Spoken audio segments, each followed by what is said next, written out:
What's up guys, ni video saya first during PKP. Tengok ni, saya nak buat ayam goreng chisel. Ada chisel, chicken chop ni.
Okay.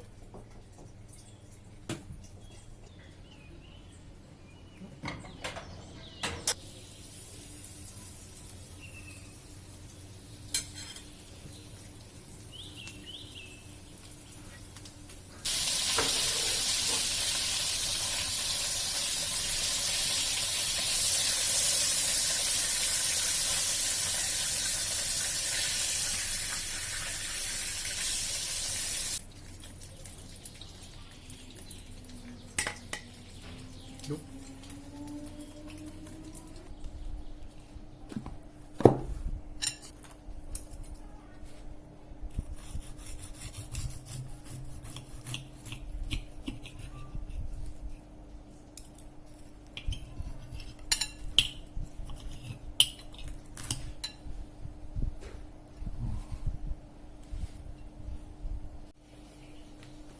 So saya try test.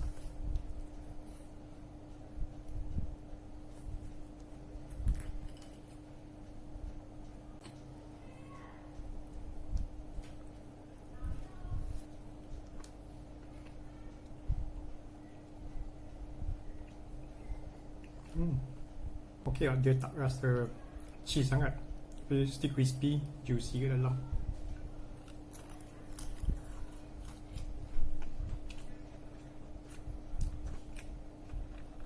Rasa cheese still ada, but kalau dah sejuk rasa lagi kuat cheese. Tapi sedap. Aku rasa dia memang asin cheese ya.